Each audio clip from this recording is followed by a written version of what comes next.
Hello students, आज की class में हम लोग को पोलराइड शुरू करना था। तो शुरू करते हैं। हम बताते हैं पोलराइड्स क्या होते हैं। पोलराइड्स बेसिकली एक ऐसा मटेरियल होता है जो लाइट अनपोलराइज्ड लाइट को पोलराइज करता है। पोलराइड्स उनको कहते हैं जिस उस पोलराइड के यदि इधर से अनपोलराइज्ड लाइट जाएगी तो उसके दूसरी साइड में लाइट कैसी हो जाएगी, पोलराइज्ड हो जाएगी। तो it is a material which polarise light. ऐसा एक एग्जाम्पल है हमारे पास टर्मेलाइन। टर्मेलाइन जो है वो नेचुरल पोलराइजिंग मटेरियल है।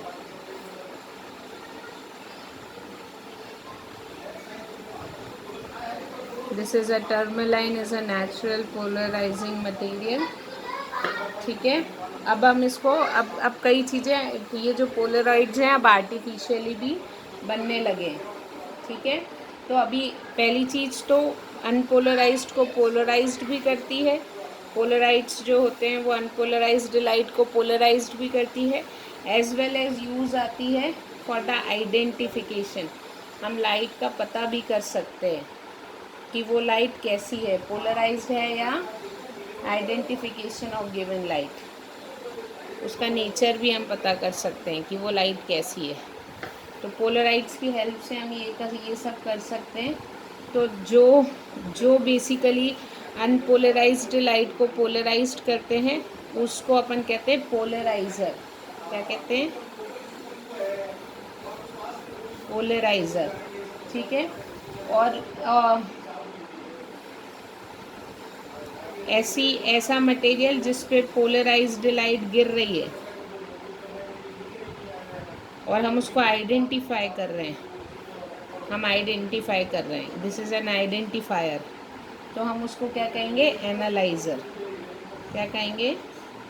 एनालाइज़र। तो एनालाइज़र क्या करता है? एनालाइज़र पहचानता है कि लाइट पोलराइज्ड है कि नहीं, और पोलराइज़र जो होता है वो लाइट को पोलराइज करता है। ठीक है। ओके। अभी हमने क्या बोला? अभी हम लोग क्या करेंगे? एक हम लोग एनालाइज़र लगा रहे हैं, और यदि एनालाइज़र जैसे, अब चलिए मैं आपको बताती हूँ। समझ लीजिए जो मैंने बताया था अनपोलराइज्ड लाइट मतलब होता है ऐसी लाइट जिसमें वाइब्रेशन हर डायरेक्शन में होते हैं। इलेक्ट्रिक फील्ड के वाइब्रेशन हर डायरेक्शन में होते हैं। तो जो अनपोलराइज्ड लाइट होती है उसको हम पेपर पे एक ऐसे एरो और ऐसा बीच में डॉट ऐसे शो करते हैं। मतलब वो ये साइड व्यू है, ये फ्रंट व्यू है। साइड से ये लाइट ऐसी दिखेगी। फ्लावर है, उसको साइड से देखोगे तो आपको ऐसा ही दिखेगा, लेकिन अगर आप उसको फ्रंट से देखोगे तो आपको पूरा फ्लावर दिखेगा। तो this is it's front view and this is the side view. अब एनालाइज़र को हम कैसा मान सकते हैं? एनालाइज़र को हम इस तरीके से इमेजिन कर सकते हैं कि एनालाइज़र एक स्लिट के जैसा है, ऐसा खड़ी स्लिट, आड़ी स्लिट, कैसी भी। तो जब ये लाइट इसके पास से जाएगी तो इसके सारे वाइब्रेशन कट हो जाएंगे, सिर्फ ये वाला वाइब्रेशन पास होगा।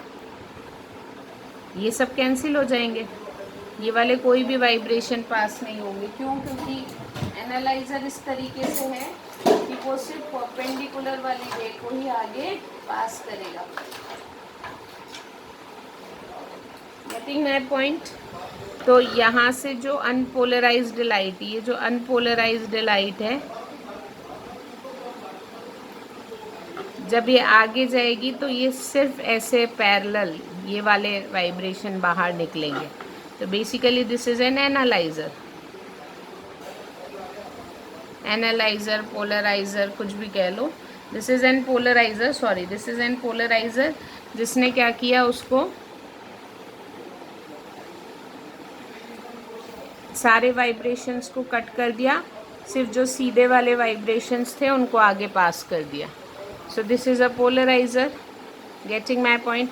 अब मान लीजिए इसके बाजू में मैंने एक एनालाइज़र लगा दिया। एनालाइज़र भी ऐसा ही है। एक ऐसा स्लिट है। अगर ये एनालाइज़र सीधा रखा है तो ये सारे के सारे वाइब्रेशन आगे चले जाएंगे। लेकिन अगर मान लीजिए इस एनालाइज़र को मैं थोड़ा सा घुमा देती हूँ, मतलब स्लिट को मैंने ऐसा घुमा दिया, स्लिट ऐसी हो गई, आ रहे थे वाइब्रेशन ऐसे, तो अब ये वाइब्रेशन का ऊपर का और नीचे का कुछ भाग कट जाएगा और एक थोड़ा सा हिस्सा आगे पास होगा। Getting my point? तो बेसिकली यदि इंसिडेंट लाइट क्या है? अनपोलराइज्ड है। एनालाइज़र पे इंसिडेंट लाइट अनपोलराइज्ड है, तो इंटेंसिटी, इसके बाहर जो लाइट आएगी वो हमेशा एक जैसी आएगी। तो ये बात आपको याद रखनी है। If incident ray is unpolarised, यदि इंसिडेंट रे अनपोलराइज्ड है और किस पे गिर रही है? एनालाइज़र पे गिर रही है,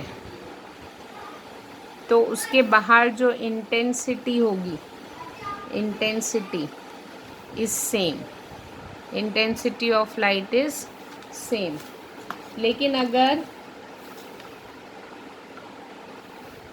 लेकिन अगर intensity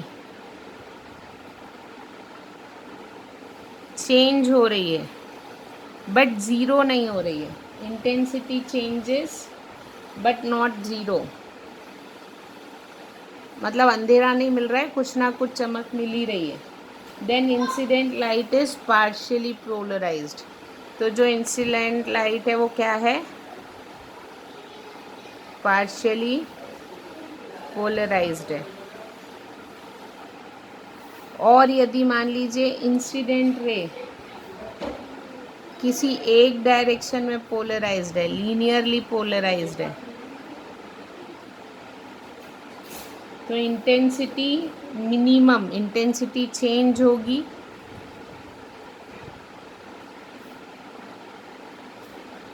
and equals to zero. किसी ना किसी पॉइंट पे इंटेंसिटी ज़ीरो भी होगी। Getting my point? तो बेसिकली ये आपको याद रखना है, this is the function of analyser. Okay, अब what is the uses of polaroids? हमारे पास पोलराइड्स की क्या यूजेस हैं? यूजेस ऑफ पोलराइड्स, कहाँ हमको पोलराइड्स यूज़ आते हैं, कहाँ हमको अनपोलराइज्ड लाइट को पोलराइज्ड करना होता है? तो जो सन ग्लासेस होते हैं वो पोलराइज्ड लाइट को अनपोलराइज्ड करते हैं। सेकंड, हम इसको यूज़ करते हैं लेबोरेटरी में।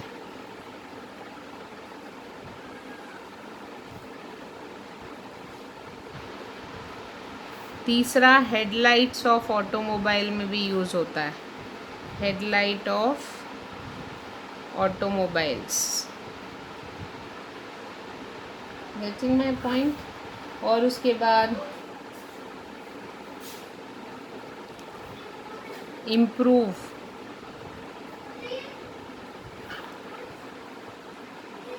Colour contrast, improve color contrast in old paintings।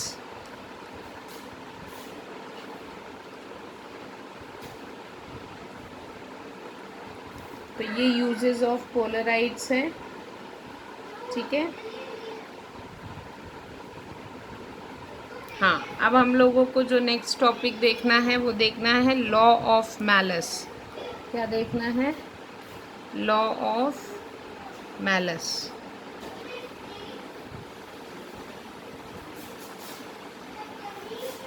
Law of malleus क्या बोलते हैं? लॉ ऑफ मैलस कहता है when a beam of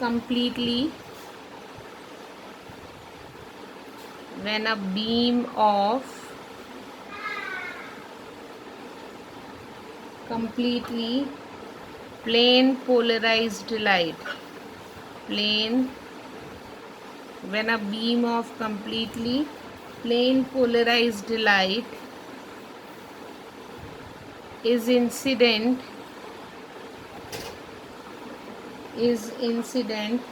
on a analyser, जब हम किसी एनालाइज़र पे एक प्लेन पोलराइज्ड लाइट पास करते हैं तो द रिजल्टेंट इंटेंसिटी, ये जो मैंने यहाँ थ्योरी में लिखा था उसी का फॉर्मूला बताऊंगी। The resultant intensity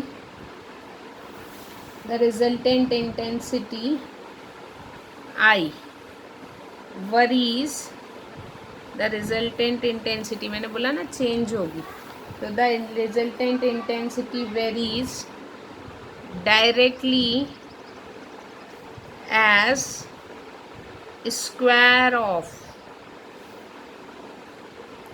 cosine of angle between plane of analyzer and polarizer। ये मैं आपको समझाती हूँ अभी क्या है। देखो बेसिकली मान लो अगर आपका पोलराइज़र ऐसा है, सीधा रखा हुआ है, मैंने यहाँ भी आपको समझाया था, दिस इज़ योर पोलराइज़र, यहाँ से ऐसी लाइट्स आ रही थी, अनपोलराइज्ड लाइट आ रही थी, ठीक है। अब ये पोलराइज़र है, ये सिर्फ ऐसे वाइब्रेशंस को आगे पास करेगा, क्योंकि ये क्या है, पोलराइज़र है। लेकिन यहाँ पे एक एनालाइज़र रखा है, वो कुछ इस तरीके से रखा है और इस पे लाइट आ रही है ऐसी, ये ऐसा रखा है, दिस इज़ एनालाइज़र। तो ये एनालाइज़र के बाहर जो लाइट की इंटेंसिटी आएगी वो प्रोपोर्शनल होगी इस एक्सिस और इस एक्सिस के बीच के एंगल पे। समझ में आया? तो ये आपका क्या था, पोलराइज़र, ये खड़ी रे है ऐसी, गेटिंग माय पॉइंट, ये ऐसा, ये पोलराइज़र है, यहाँ से ऐसे वाइब्रेशन बाहर आ गए। अब आपने यहाँ पे एनालाइज़र लगाया है, एनालाइज़र क्या है हमारा, टिल्टेड है, टिल्टेड ऐसा है, ऐसा, यस और नो। तो this is our analyser, this is analyser. तो ये जो पोलराइज़र और एनालाइज़र के बीच का एंगल होता है थीटा, उसके कोसाइन के स्क्वायर के बराबर होगा। This is polariser, this is analyser, getting my point. तो बेसिकली यहाँ पे हमारा पोलराइज़र है ऐसा और एनालाइज़र है हमारा मान लीजिए ऐसा। तो ये जो है इसके बीच का angle,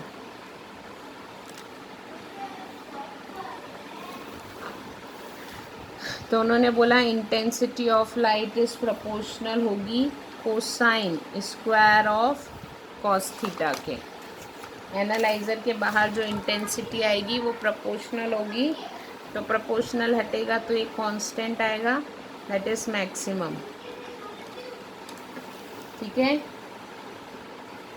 okay, this is the intensity of polarized light after polarizer, मतलब जो वो खड़े वाइब्रेशंस आए थे ना ऐसा, उनकी जो इंटेंसिटी थी दैट इज़ द मैक्सिमम, ठीक है। ओके, तो हम लोग यहाँ से जो पोलराइज्ड लाइट आई है उसकी इंटेंसिटी को कंट्रोल कर सकते हैं by taking a position of analyser. यदि मान लीजिए पोलराइज़र एंड एनालाइज़र पैरेलल हैं, आर पैरेलल, तो थीटा क्या हो जाएगा, ज़ीरो। अगर थीटा ज़ीरो हो जाएगा तो कॉस थीटा हो जाएगा ±1, तो आई इज़ इक्वल्स टू हो जाएगा आई नॉट, मैक्सिमम इंटेंसिटी 0 या फिर 180, ठीक है। यदि पोलराइज़र और analyser are perpendicular, theta is equals to 0, नहीं थीटा इज इक्वल्स टू 90, तो cos 90 हो जाएगा 0, तो इंटेंसिटी ऑफ लाइट इज 0। अगर मान लीजिए आपका पोलराइज़र ऐसा है और एनालाइज़र ऐसा है, ऐसा, ये पोलराइज़र, ये एनालाइज़र, तो यहाँ से खड़े वाइब्रेशंस आ रहे हैं लेकिन वो इससे पास नहीं होंगे क्योंकि इसका स्लिट ऐसा है। Getting my point? So this is your law of malleus. बहुत इजी है, कोई इसमें टफ नहीं है। अब हम लोग देखेंगे method of polarisation. Method of polarisation, जिसमें सबसे पहले हमको देखना है बाय स्कैटरिंग। हम लाइट को पोलराइज कर सकते हैं किससे? By the method of scattering. Scattering से भी पोलराइजेशन होता है, ठीक है। तो polarisation occurs when light is scattered when travelling through a medium. जब लाइट किसी एटम को स्ट्राइक करती है तो वो क्या करते हैं? पोलराइज्ड होके निकलती है। जैसे कि ये सन है, दिस इज द सन, यहाँ से एक अनपोलराइज्ड लाइट आ रही है। अनपोलराइज्ड यानी vibration in any direction, dot भी होंगे। जब ये किसी पर्टिकुलर एटम को या किसी पार्टिकल को स्ट्राइक करती है तो उससे पलट के जो लाइट आती है उसमें एक ही डायरेक्शन के वाइब्रेशंस होते हैं। This is scattered light which is basically polarised. ये ऑब्जर्वर तक आती है। ये जो पोलराइज डॉट है मतलब वो पोलराइजेशन परपेंडिकुलर टू प्लेन है, परपेंडिकुलर टू प्लेन, ऐसे खड़े वाइब्रेशंस आ रहे हैं। तो हम स्कैटरिंग से भी लाइट को क्या कर सकते हैं? पोलराइज्ड कर सकते हैं, ठीक है। एटमॉस्फेयर से जो भी लाइट हमारे तक आती है वो पोलराइज्ड लाइट होती है। Produce a glare in sky, ठीक है, समझ में आया? तो ये आप इसको बुक से और अच्छे से इसको थियोरिटिकली कैसे एक्सप्लेन करना है वो देखेंगे। दूसरा जो इम्पोर्टेंट यहाँ पे मेथड हमको पढ़ना है that is polarization by reflection. Reflect यानी किसी सरफेस से टकरा के यदि पलट जाए, उसी मीडियम में जब लाइट पलटती है तो वो लाइट कैसी हो सकती है? अनपोलराइज्ड से पोलराइज्ड हो सकती है। तो ये हमारा एक ट्रांसपेरेंट मीडिया है, this is a transparent media. यहाँ पे जो लाइट आ रही है this light is basically unpolarised.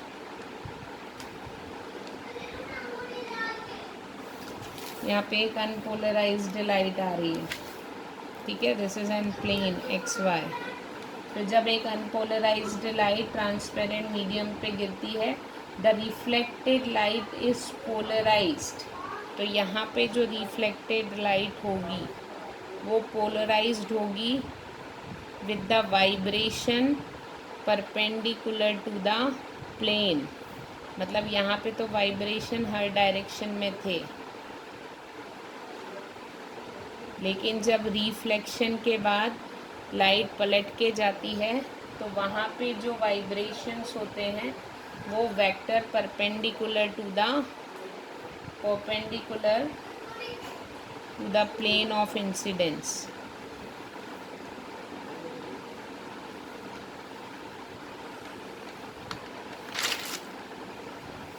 ठीक है, गेटिंग माई पॉइंट? अब यहाँ पे ट्रांसपेरेंट मीडियम में है तो कुछ लाइट जो है वो पलट भी जाएगी और कुछ लाइट उस मीडियम में एंटर भी हो जाएगी। जैसे मान लीजिए ये एयर है और ये ग्लास है, तो ये सीधी जाना चाहिए था, सीधी नहीं जाएगी, ऐसी हो जाएगी। Bend towards the normal. तो ये जो लाइट आएगी यहाँ रिफ्रैक्ट होने के बाद, this angle is angle of incidence, this angle is same, क्योंकि ये दोनों एंगल सेम होते हैं। This angle is angle of reflection. और ये जो लाइट है, ये लाइट कैसी होती है? Partially polarised. पार्शियली पोलराइज्ड मतलब ऐसे वाइब्रेशन भी होंगे और थोड़े वाइब्रेशन इस डायरेक्शन के भी रहेंगे, कुछ इंटेंसिटी। ठीक है, ओके। ये दोनों, ये जब भी होगा जब ये इंसिडेंट ये रिफ्लेक्टेड रे और ये रिफ्रैक्टेड रे, रिफ्रैक्टेड एक दूसरे से कितना एंगल बनाएगी? 90 डिग्री का। Getting my point? तो जब रिफ्रैक्टेड रे के परपेंडिकुलर होगी तो जो रिफ्लेक्टेड वेव होगी वो टोटली पोलराइज्ड होगी, टोटली पोलराइज्ड होगी। जब ये रे इस रे के साथ 90 बनाएगी तभी रिफ्लेक्टेड रे क्या होगी? पोलराइज्ड होगी। तो ये जो एंगल ऑफ इंसिडेंस होता है, ये जिसके लिए ऐसा पॉसिबल हो, उस एंगल ऑफ इंसिडेंस को अपन कहते हैं ब्रूस्टर एंगल। क्या कहते हैं? Brewster angle. So I B is the Brewster angle, Brewster angle. Getting my point? Okay. तो आप ये याद रखिए, इफ दिस, देखो ये ऐसा हो गया है, this angle is IB, this angle is IB, this is 90 and this is 90, ये 90 है, ये IB है और ये 90 है। yes or no? this is 90। ये जो एंगल है, this angle is R, this angle is R, okay. तो ये 180 को अपन क्या लिख सकते हैं? IB plus R plus 90 is equals to 180 होगा। ये पूरी एक लाइन है, IB plus 90 plus R is 180, मतलब IB plus R is equals to π/2। IB plus R is equals to π/2। From Snell's law हम क्या लिख सकते हैं? स्नेल्स लॉ से हम लिख सकते हैं refractive index of second medium with respect to first is sine IB upon sine R। Yes और नो? तो इसको लिख सकते हैं sine IB upon sine 90 minus IB, 90 minus IB। तो इसको लिख सकते हैं sine IB upon cos IB। तो इसको अपन लिख सकते हैं tan IB। तो refractive index of second medium with respect to first is equals to the tangent of, this is Brewster law. इसको अपन क्या कहते हैं? Brewster's law. This is your Brewster law. So ये according to this law, when unpolarised light is incident at angle IB of interface separating the two media of refractive index mu, then the reflected light is fully polarized। तो जो fully reflected light होगी वो क्या होगी? fully polarized होगी, fully polarized होगी। Getting my point? तो इसलिए जो आपने प्लेट में डाले तो वो वाले कहाँ हैं चोकोस?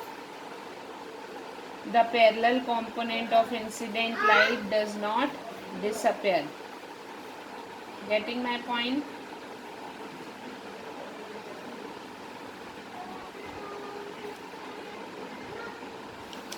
ओके। तो ये आप लोगों को ब्रूस्टर लॉ पता होना चाहिए। ओके, अब आप लोगों को पता है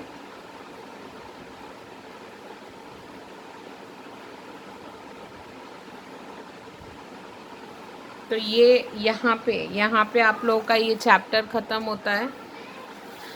आप लोग को पोलराइजेशन में इतना ही पढ़ना है, इसको आप और अच्छे से बुक से पढ़ेंगे। तो यहाँ पे आज हम लोग का पूरा वेव ऑप्टिक्स चैप्टर जो है वो ख़त्म होता है। मैंने आप लोग को पूरा थ्योरी पढ़ाया है, आप लोगों को इससे रिलेटेड न्यूमेरिकल्स भी करने हैं, एक्सरसाइज भी करनी है।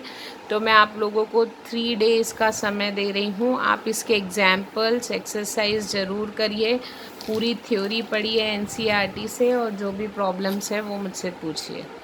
Okay, so this is your last class for wave optics. Thank you so much.